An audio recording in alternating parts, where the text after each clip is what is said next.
Buen día. Vamos a realizar el taller número 2 de la asignatura Calidad de Software. Vamos a hacer específicamente la configuración del entorno de desarrollo, el levantamiento del servidor y la automatización de pruebas en Cypress. El CIPA está conformado por Orlando Yepes Espitia, Catalina Páez Durán y William Guade Palomino. Entonces empezamos por crear la carpeta del proyecto. En nuestro caso le llamamos taller 2 software. Y ejecutamos este comando en la terminal, npm init. Si le queremos agregar el flag -y para saltarnos todas estas preguntas, y lo que va a hacer es crearnos el archivo package.json.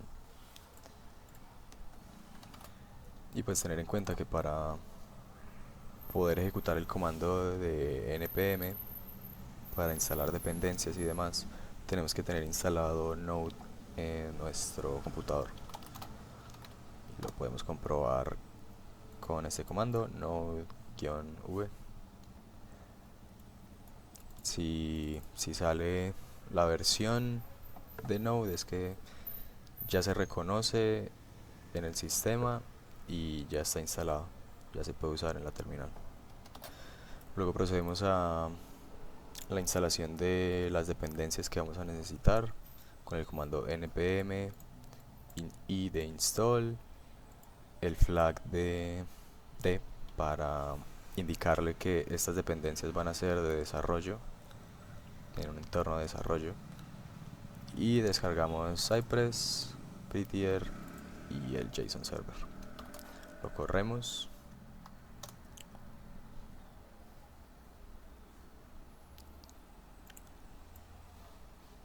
Esperar a que cargue. Cypress es el que nos va a permitir la automatización de pruebas. Prettier nos va a permitir formatear el código para que se vea decente. Y el JSON Server es el que vamos a usar para crear el servidor y recibir las peticiones HTTP. Ya una vez descargados las dependencias, se crea la carpeta automáticamente de módulos de Node y se crea el archivo de package.log.json donde está toda la información de las dependencias y demás. Y si nos fijamos aquí en paquetes, tenemos el nombre que le dimos a nuestra carpeta, la versión del proyecto, el tipo de licencia y las dependencias de desarrollo: Cypress, la última versión, JSON Server y Prettier. Y ahora con el comando npx podemos ya ejecutar las acciones y vamos a abrir Cypress.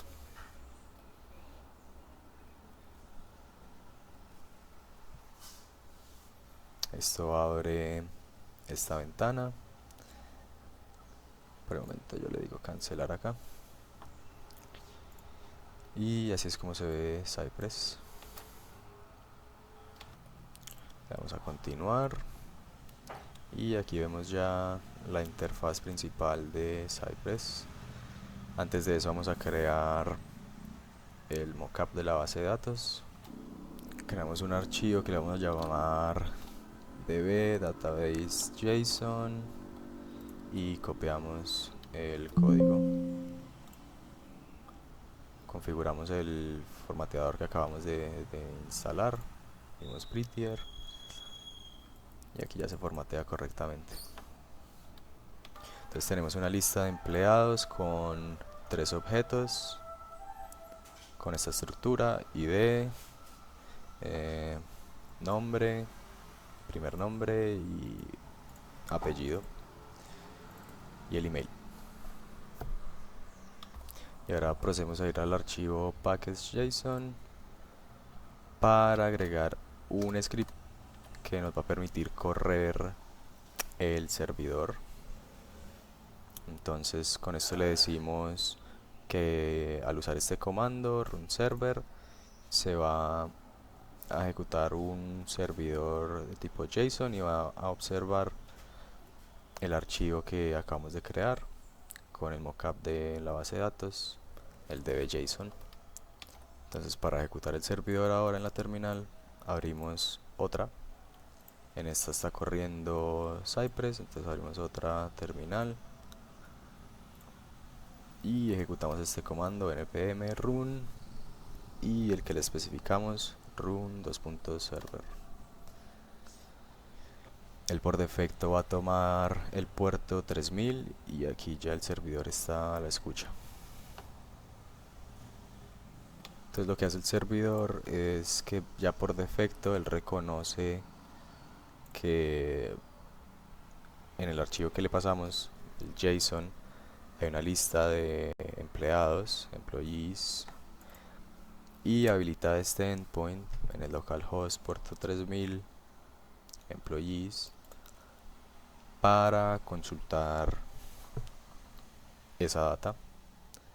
Entonces si yo ahorita copio esto y me apoyo de Postman, o se puede hacer incluso desde el navegador, si yo ahorita pongo esta ruta y envío la petición, vemos que hay una respuesta HTTP 200, ok, y aquí ya vemos el contenido de nuestra base de datos mockup. Y adicionalmente, aparte de habilitar este endpoint de employees para consultarlos todos, podemos también consultar por ID. En este caso el primer registro, el segundo, el tercero, todos nos dan 200, HTTP 200. Entonces para tenerlo todo bien organizado vamos a crear una colección acá en Postman, que es como una especie de carpeta, la cual le vamos a llamar Cypress y la podemos ver aquí. Voy a agregar una petición, la que acabamos de hacer, y aquí la tenemos, y aquí en la colección de Cypress ya está nuestra consulta tipo GET. Y aquí, como por buena práctica, podemos también cambiar el nombre del endpoint para que sea más claro qué es lo que estamos haciendo. Entonces es un endpoint tipo GET y que va a hacer llamar a employees. Entonces ya con esto sabemos que es un código HTTP tipo GET que va a llamar a la lista completa de empleados. Podemos crear otro también que llame por el ID del empleado. Entonces puedo poner uno acá, por ejemplo, y que este sea lo mismo, pero lo renombramos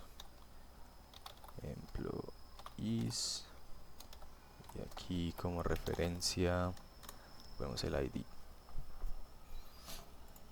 Entonces ahora vamos a crear otro endpoint, pero no para consultar, sino para crear un nuevo registro en la base de datos. Entonces vamos a tener como referencia este cuerpo del JSON. Vamos a crear una nueva petición. Esta va a ser de tipo post. Esta va a apuntar a esta ruta. Pasamos que sea de tipo post. En el body le vamos a pasar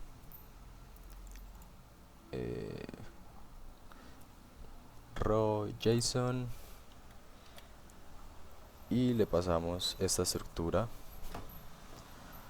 Omitimos el ID porque se crea automáticamente.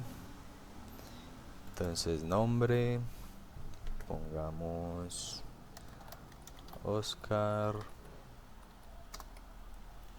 apellido que sea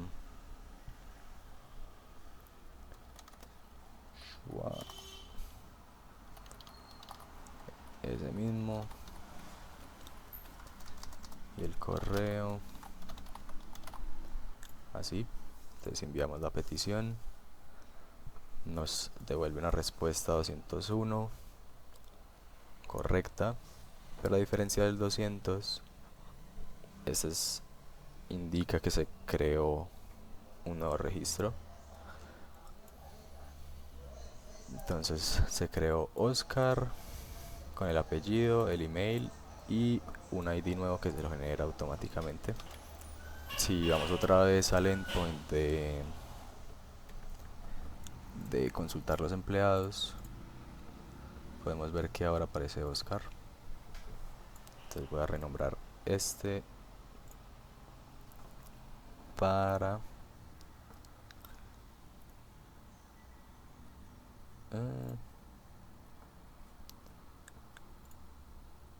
para que refleje realmente lo que está haciendo. Employees, pero en este caso es un post. Guardamos. Si yo ahorita mismo consulto este ID que me generó automáticamente el programa y me vengo a este endpoint y consulto por el ID, me trae a Oscar. Entonces ahora vamos a completar las otras consultas. Vamos a crear la consulta que vaya a actualizar empleados. Esta va a ser de tipo put. Va a tener esta ruta y el body. Le vamos a pasar el JSON que teníamos por aquí.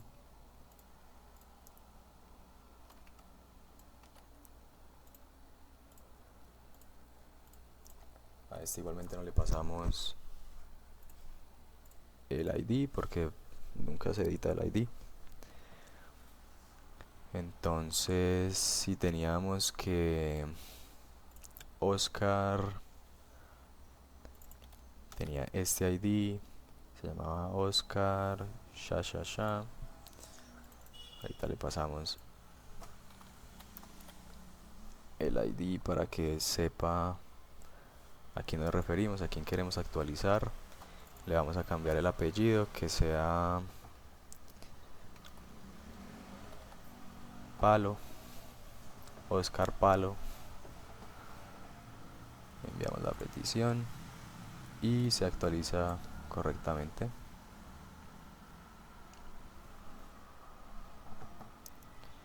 Entonces ahora si queremos consultar nuevamente los registros, vemos que Oscar se actualizó, y inclusive acá en la base de datos, entre comillas, que creamos el JSON, vemos que el registro de Oscar está y se actualizó como le indicamos.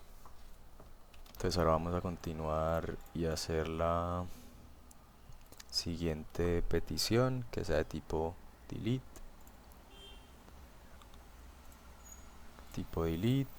Y que nos va a servir para eliminar un registro. Tipo delete. Entonces le pasamos un ID, ya él automáticamente lo reconoce. Le tenemos que pasar, en este caso no le pasamos ningún body, simplemente el ID. Se eliminó el primer registro, el ID 1, Javier. Si lo vuelvo a consultar, Javier ya no existe. Una vez tenemos los endpoints listos, nos vamos a Cypress, configuramos el end-to-end testing. Lo que va a hacer él, automáticamente va a crear estos archivos. Vamos a continuar. elegimos el navegador que vamos a usar para las pruebas.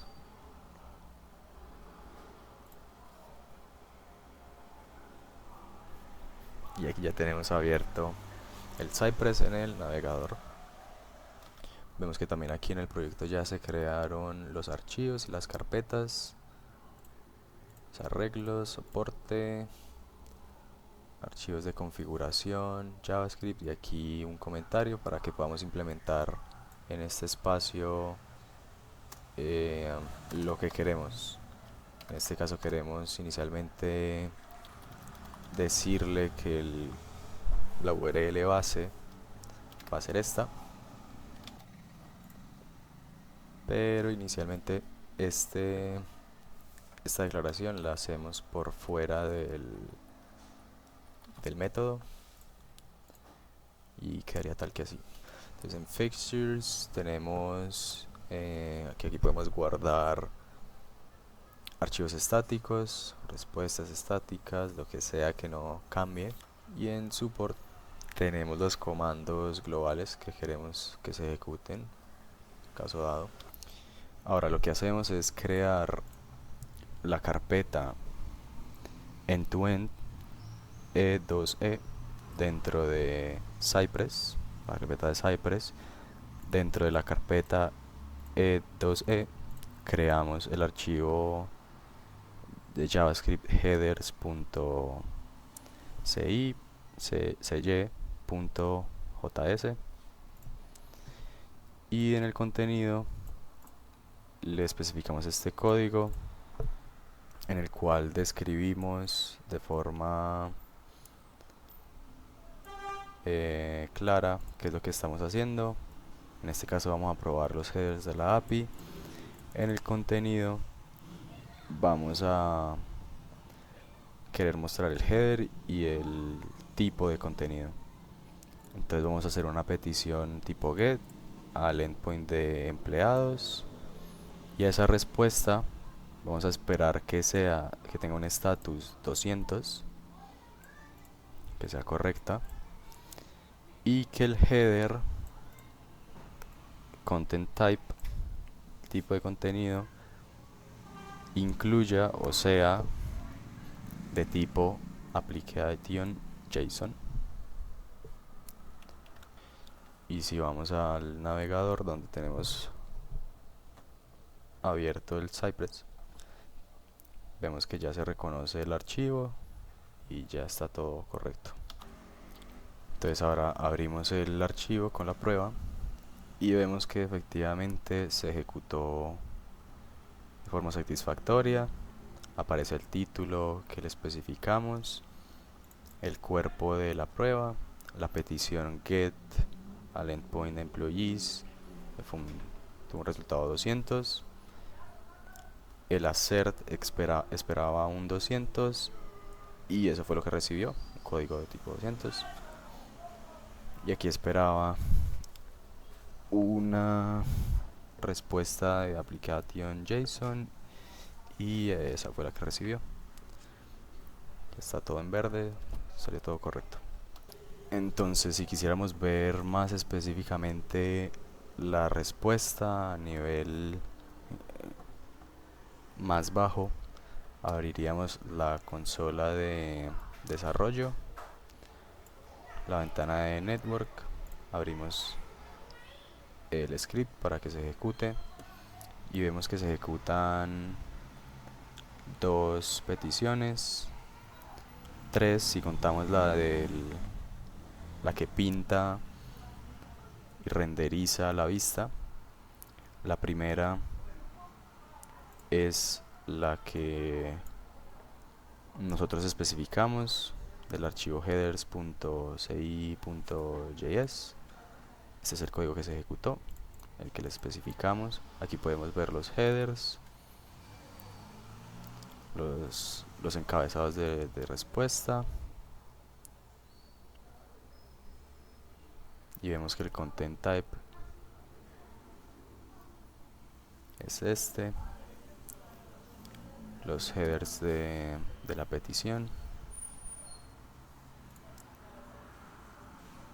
y este es la petición que hace internamente Cypress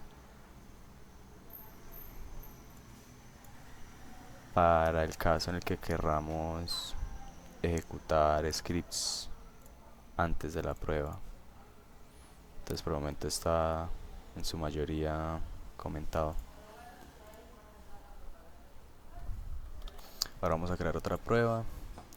Describimos el título de la prueba, validación de estatus, códigos de estatus en la API, y va a hacer dos cosas principalmente. Primera, retornar un 200 cuando el endpoint existe. Lo que va a hacer es una petición al servidor, al endpoint employees, y esa respuesta va a verificar el estatus que equivalga a 200. Eso por un lado. Por el otro, va a tratar de retornar un 404 cuando el endpoint no exista. Entonces aquí vamos a simular un error. Entonces va a ser una petición de tipo get al endpoint non-existent. Este endpoint no existe en nuestra aplicación. Y va a ignorar el fail on status code. Lo ponemos en false.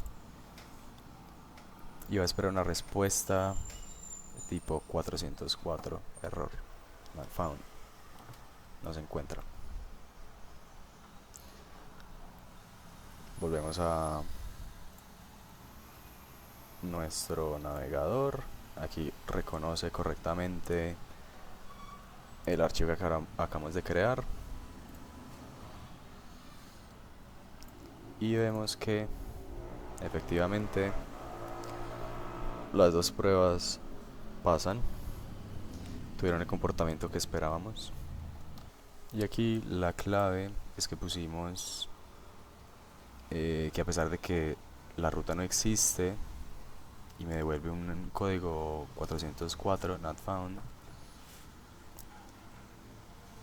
la prueba se sigue ejecutando gracias a este parámetro fail on status code tipo false. Si estuviera en true, lo que haría es crashear y no ejecutaría la prueba. Pero nosotros somos conscientes de que este endpoint no existe y queremos que aún así pase la petición y nos devuelva el código para verificarlo. Y eso sería todo.